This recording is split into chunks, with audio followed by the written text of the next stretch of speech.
Di nisan suaminya, ia taburkan melati dan kenanga sambil melafal doa. Perempuan itu Dewi namanya. Terbius rasa pedih, ia mohon ampun dengan suara lirih. Segala yang di dada terasa berat, segala yang di sekitar semakin pekat.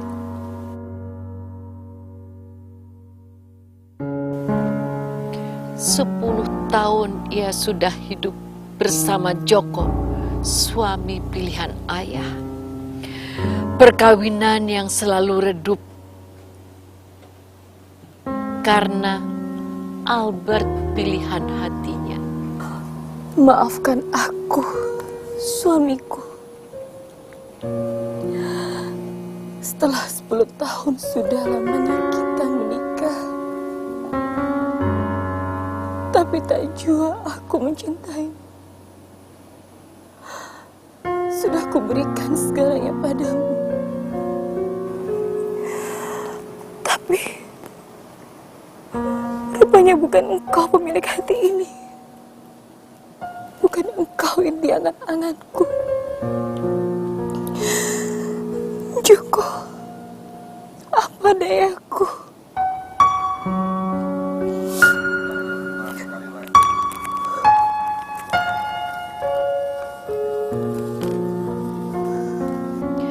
Ditaburkan bunga sekali lagi sambil menelusuri isi hati. Izinkanku serahkan sisa hidupku kepada lelaki yang kucintai. Kini kau telah di alam baka. Setelah 10 tahun tanpa warna, baru sepenuhnya mataku terbuka bahwa cinta tak bisa dipaksa.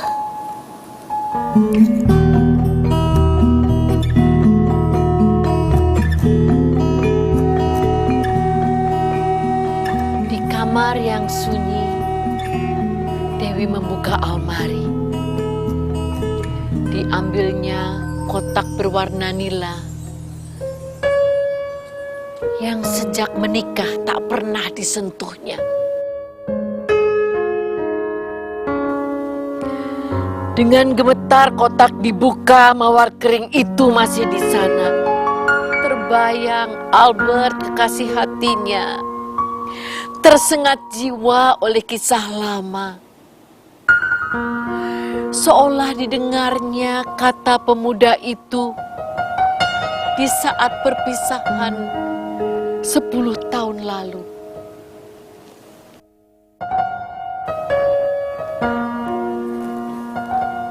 Simpanlah bunga ini, Dewi. sampai kau terlepas dari belenggu. Kalau sampai waktunya nanti, kalau kita memang jodoh sejati, kirimlah bunga itu padaku kembali, dan aku akan datang padamu. Aku janji.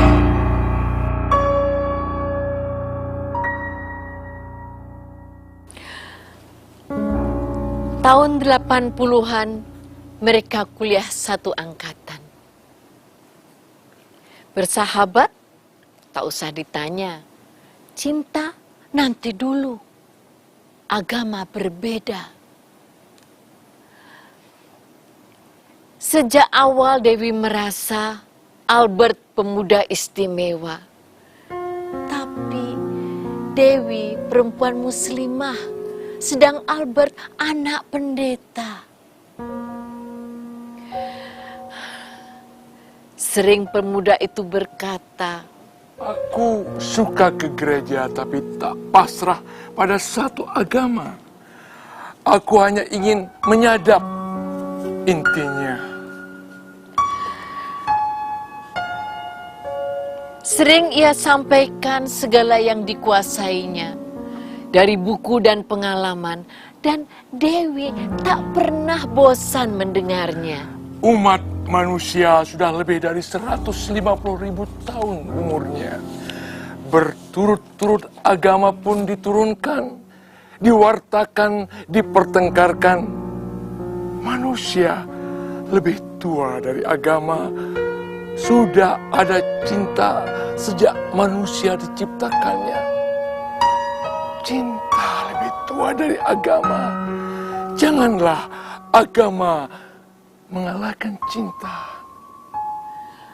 Begitulah Albert, itulah logikanya. Namun di balik pikirannya yang liar, Albert seorang pemuda yang suka menolong, lembut hatinya.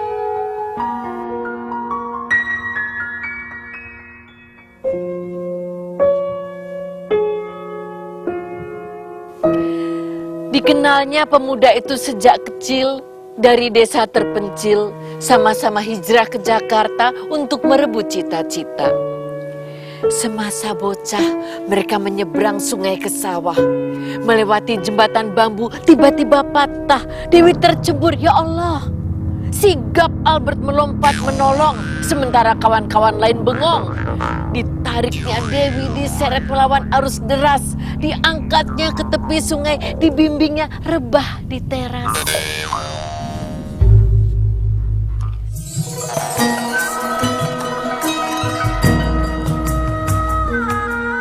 Suatu malam Dewi bermimpi, ia dibonceng Albert bersepeda, lepas gembira melewati bukit dan sawah. Inikah pertanda cinta? Semakin lama semakin deras. Sejak mula disadari mereka lain agama. Siapa akan mensahkan cinta remaja? Terbayang pagar pembatas itu memanjang di selatan, menghalang di utara, di barat, di timur, di kiri, di kanan. Semakin lama, semakin dalam Dewi rebah dalam pelukan Albert yang gagah. Tapi ia tahu pasti perpisahan tak akan bisa dihindari. Waktu yang diduga datang juga. Dewi duduk. Aku sangat malu. Aku takkan pernah mau menjadi orang tua dan dimurka Allah.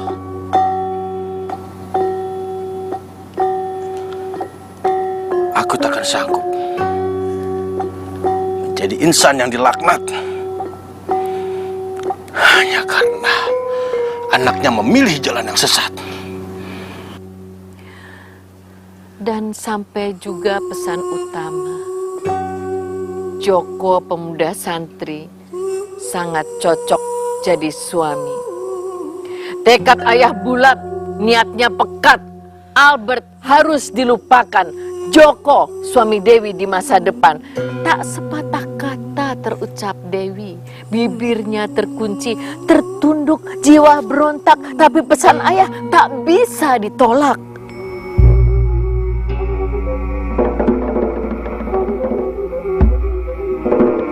Teringat ia masa kanak,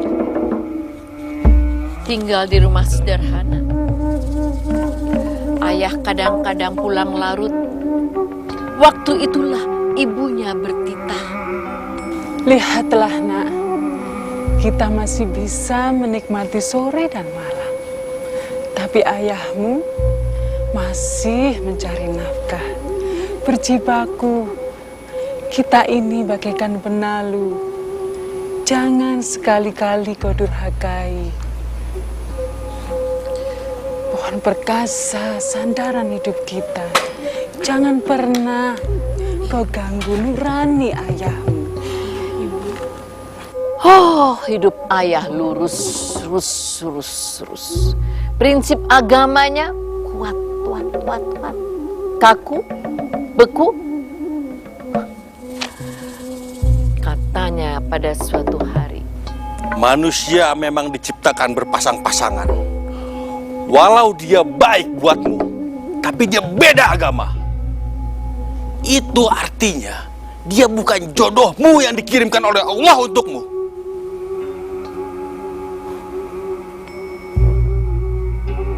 sejak kecil ia tak boleh membantah ayah. Hidupnya selalu siap diperintah. Walau kali ini permintaan ayah berat, ia harus patuh bulat. Aku akan menikahi Joko. Aku harus melupakan Albert, bisa ataupun tidak.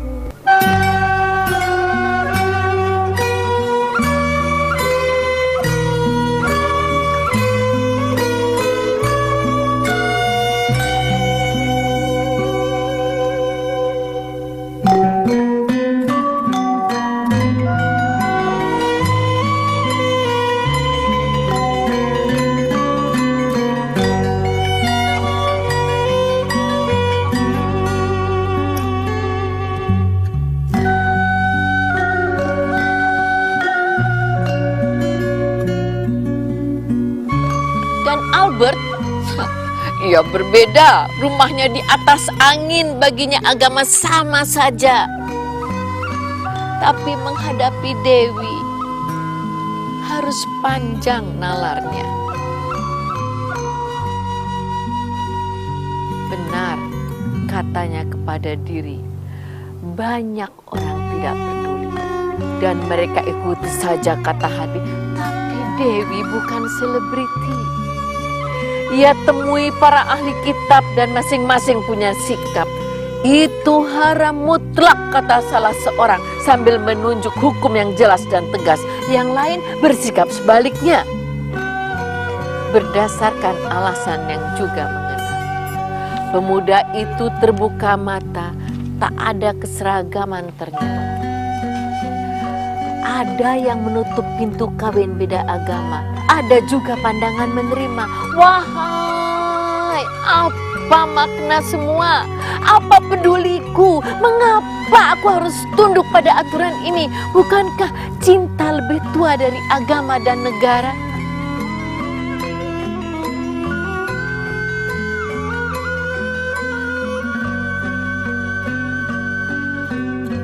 Namun Dewi tetaplah seorang santri. Patuh pada orang tua adalah tradisi. Cintanya pada Albert yang dalam, sekuat naga. Ia benar. Joko cerdas dan santun. Siapa tahu hidup kami nanti bisa rukun. Pikirannya menerima lelaki itu, ingin dicobanya hidup baru. Tapi mengapa hatinya seperti batu? Dewi diam terpaku. Mengapa pikiran dan hati tidak bersatu? Dewi mulai ragu.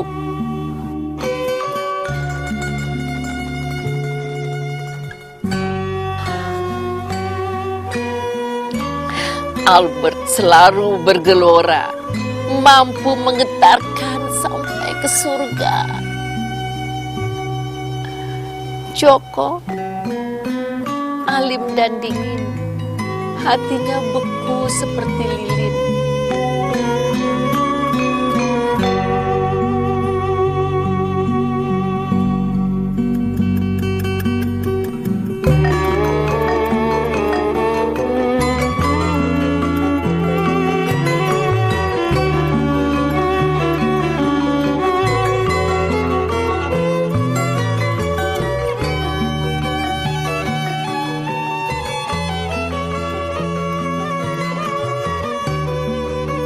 Pernikahan pun berlangsung meriah. Demi ibu dan ayah, aku pasrah. Akan kulupakan Albert dan setia kepada suami. Demikian janji Dewi pada diri.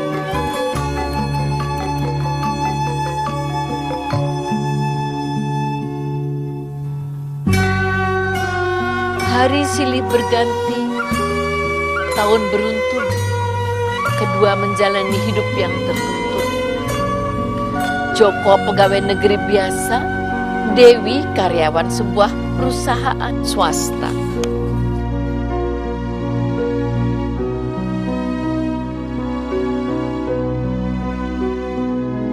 Hampir tak pernah mereka bertengkar. Kata orang keluarga Dewi tenang. Tapi kenapa hidupku ini hambar? Eros cinta pada Joko tak juga datang. Di benak Dewi bayangan Albert kerap melintas. Dan rindunya memanas. Terbayang boncengan sepeda di pematang sawah. Terbayang sore yang lepas dan bunga merekah. Pada malam yang sepi ia bertanya,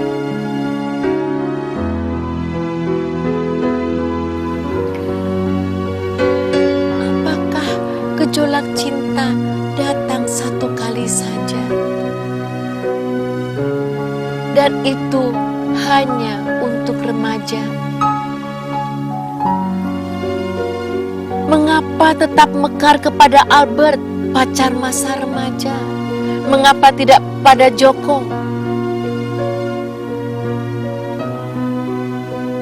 Malam yang sepi tak pernah menjawab pertanyaannya. Tapi aku harus jadi muslimah. Patuh pada suami, taat pada orang tua, dan bakti pada agama. Itu harga mati.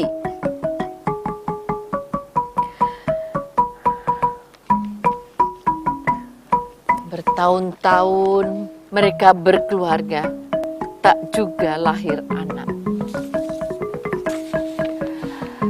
Wahai Joko tak bisa berketurunan. Beberapa kali ia jatuh sakit. Awalnya dianggap biasa saja. Sakit dan sehat seperti musim datang dan pergi.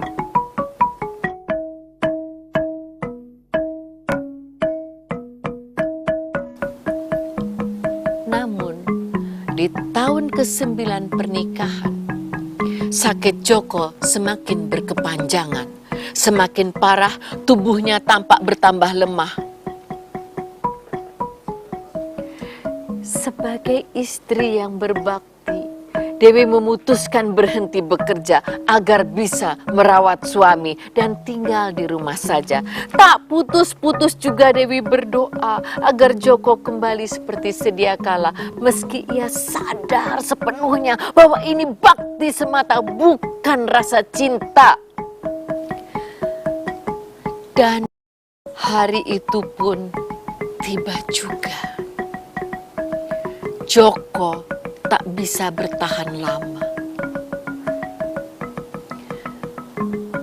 Dewi mendadak merasa bersalah.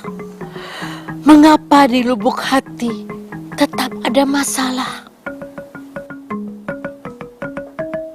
Ketika suami harus pergi menjumpai Khalik,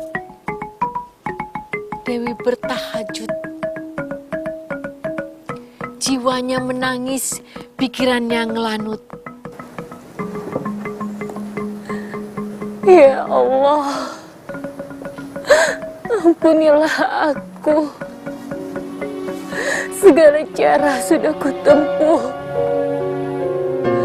Segala tenaga sudah tercurahkan agar aku bisa menjadi istri yang baik, istri yang setia. Mengapa tak kunjung terbit nafsu cinta kepadanya? Mengapa justru Albert yang selalu ada di pelupuk mata?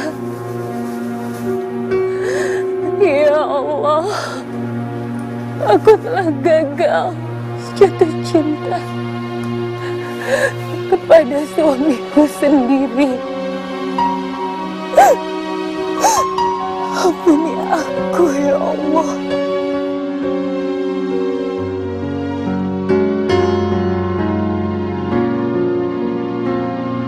Setahun sudah Dewi menjanda. Hidup sebatang kara memaksanya menjadi baja. Ia sudah kembali bekerja. Ia mulai lepas dari tradisi. Dihayatinya hidup yang mandiri. Filsafat dan sastra membentuk diri. Ia bukan Dewi yang dulu lagi.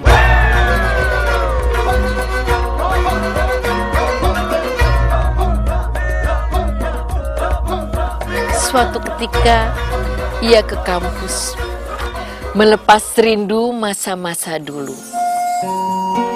Ia duduk di taman yang dulu juga. Suasana sudah berubah, tapi ada yang masih tinggal, masih bisa dihirupnya. Bangku yang itu juga sudah berubah warna.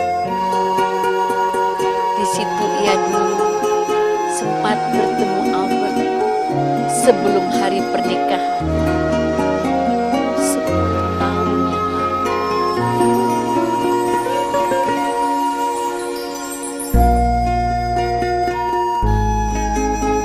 Saat itu senja mulai gelap.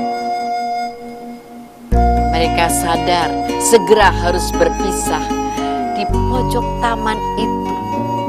Sambil berjalan, Albert berkata, "Jika kau tinggalkan diriku karena kau tak lagi mencintaiku, aku pasrah. Jika kau menikah dengan lelaki lain karena kamu mencintai dirinya, aku terima. Tapi aku tahu, Dewi, bukan itu alasanmu meninggalkanku. Kau hancurkan cinta kita demi baktimu kepada ayahmu, demi baktimu kepada tafsir agama." ia ingat maghrib di taman itu. Ia menangis tanpa suara. Tak ada lagi yang bisa diusahakan. Albert harus merelakan perpisahan. Sebelum berpisah, Albert menyerahkan sekuntum mawar. Di pikirannya, kata-kata itu masih melekat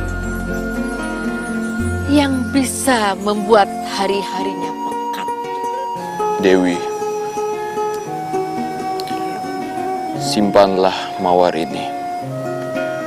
Pada waktunya nanti, ia akan kering dan layu. Kita tak akan bisa menduga apa yang akan terjadi, kecuali nasib bunga ini.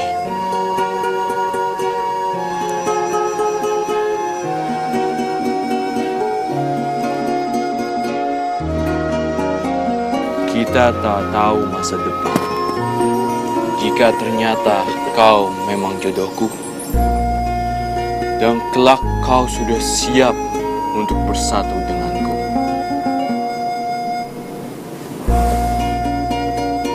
kirimlah mawar ini sebagai isyarat. Aku akan segera menghampirimu. Ini janjiku.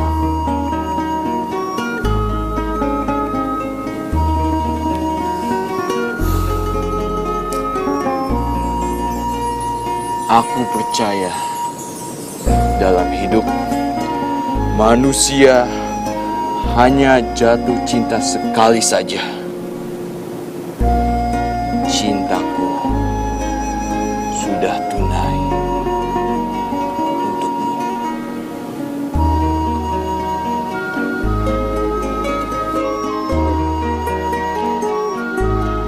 Dewi tak bisa lain kecuali diam saja.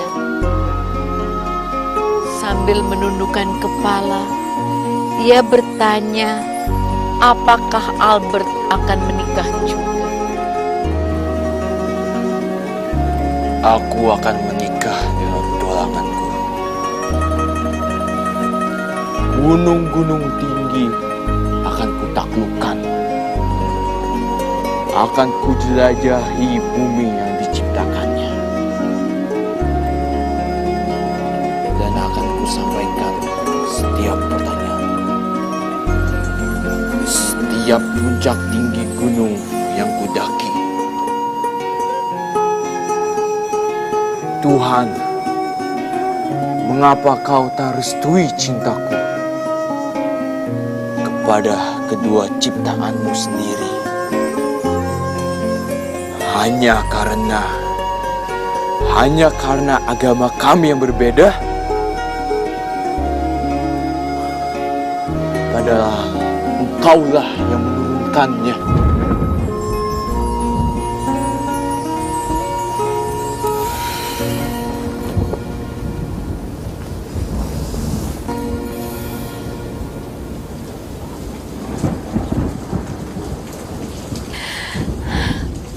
Tersekat tangis Dewi.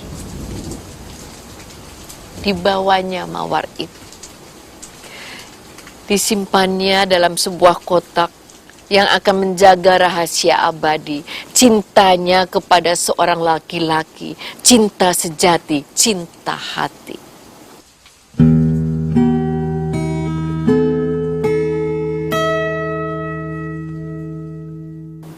Ya Tuhan, perkenankan aku menikah.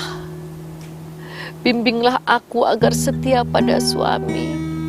Jangan biarkan aku membuka kotak ini lagi. Namun apa yang tak berubah? Pada suatu hari dibukanya juga kotak itu. Benar, mawar itu kering dan layu.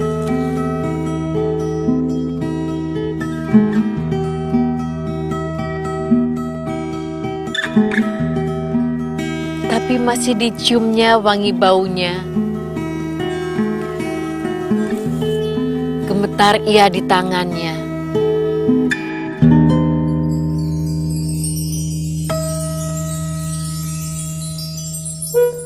Kemanakah gerangan ini mengarah?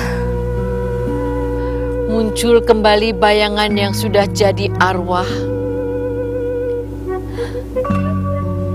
Di seberang jendela, langit tak ada batasnya. Awan masih tetap berkelana.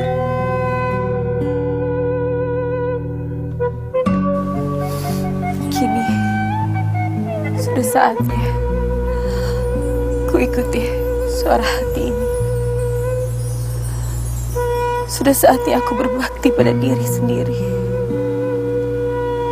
Ya Allah, telah ku ikuti lurus jalanmu. Seluruh tafsir orang tuaku. Manusia memang diciptakan berpasang-pasangan. Walau dia baik buatmu, tapi dia beda agama. Ayah dan ibu, telah kuikuti semua kemauanmu.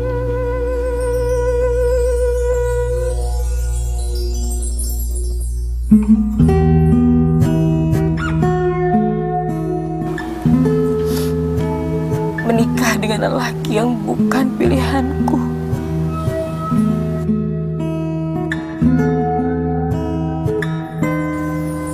Suamiku, telah kucoba melayanimu. Setia, padamu sampai akhir hayatku.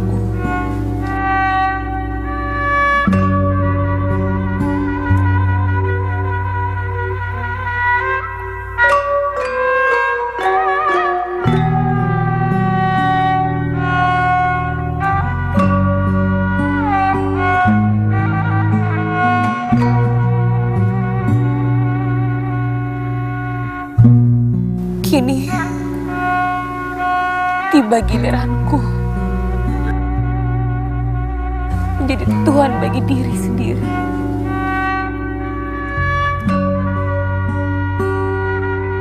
Izinkan aku mengikuti suara batinku.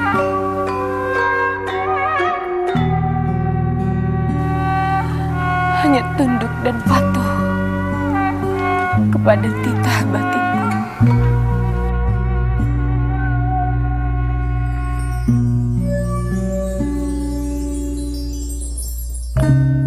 Dipandangnya,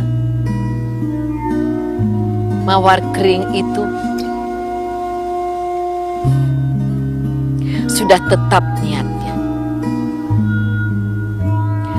akan disampaikan kembali kepada pemiliknya secepatnya.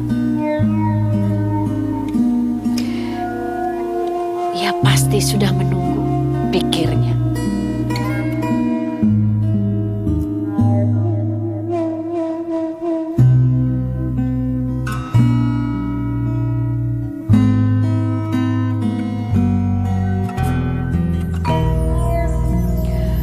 Langit tetap yang itu juga yang dulu mendengar janji kekasihnya.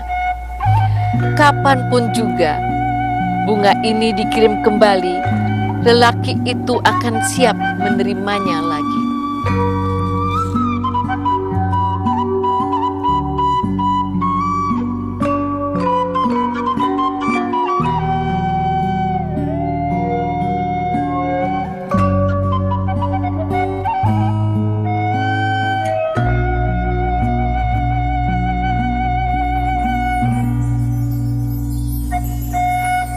Menakjubkan, cinta ternyata terus bertahan, melampaui masa dan berbagai perbedaan.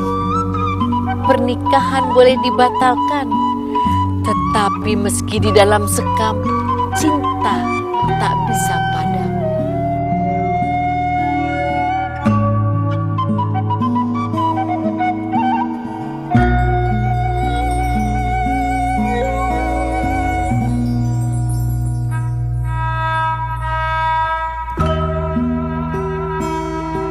Pada ayah dan ibu, Dewi sampaikan niat untuk kembali ke cinta lamanya. Tapi apa kata mereka berdua? Lebih baik menjanda daripada kawin beda agama.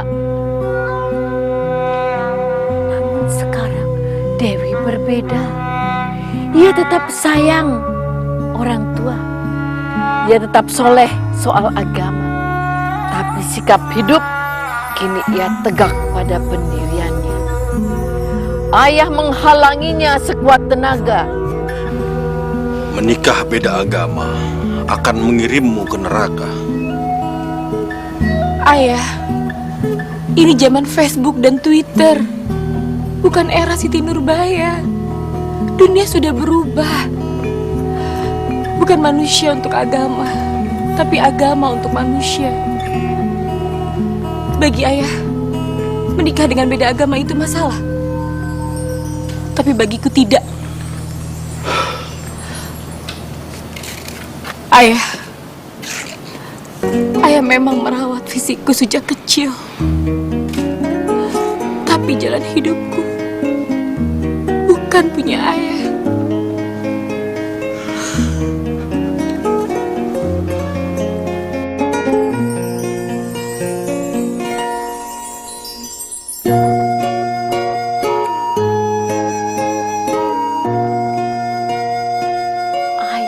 Terkaget alang kepala.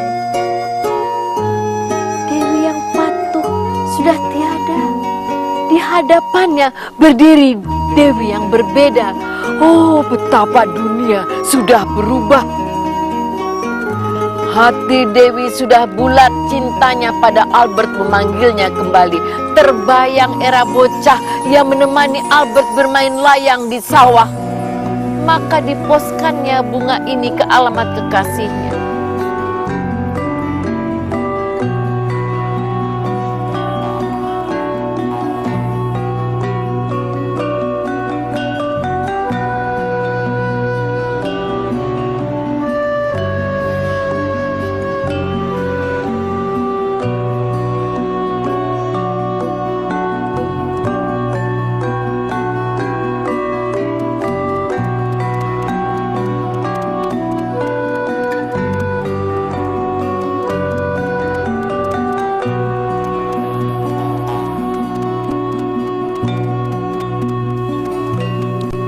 Hari berganti hari, pekan berganti pekan. Dewi tertegun. Mengapa tak kunjung ada jawaban? Apakah janji sudah dilupakan?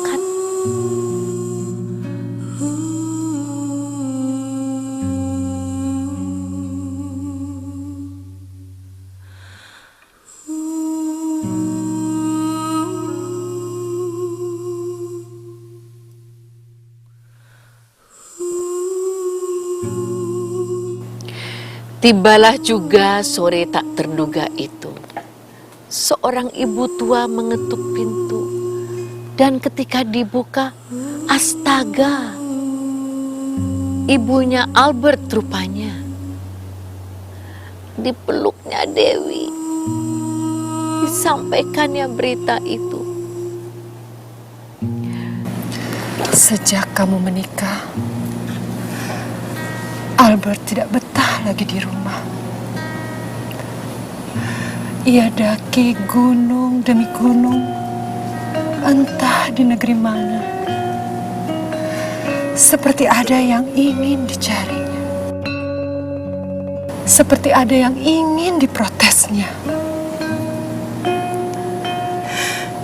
Hingga setahun yang lalu, aku mendapat berita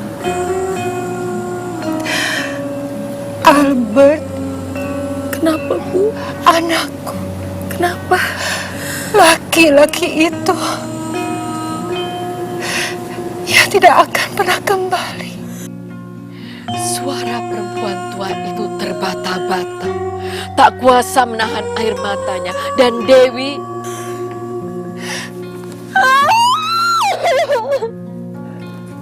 ia menjerit sekuat-kuatnya sambil memeluk ibu tua itu.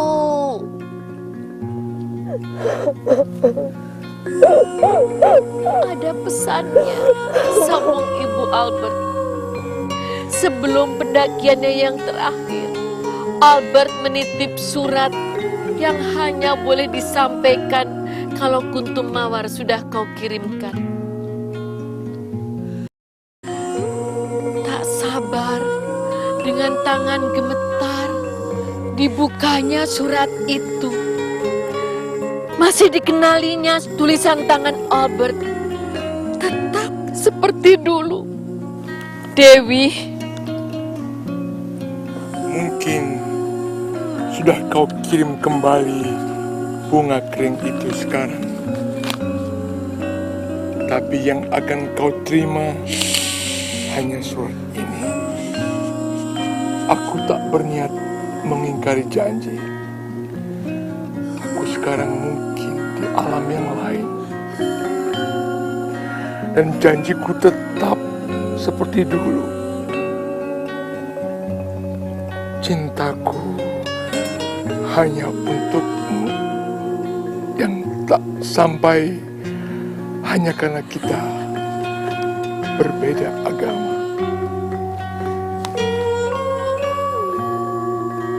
dipeluknya surat itu, diciumnya hingga basah oleh air mata.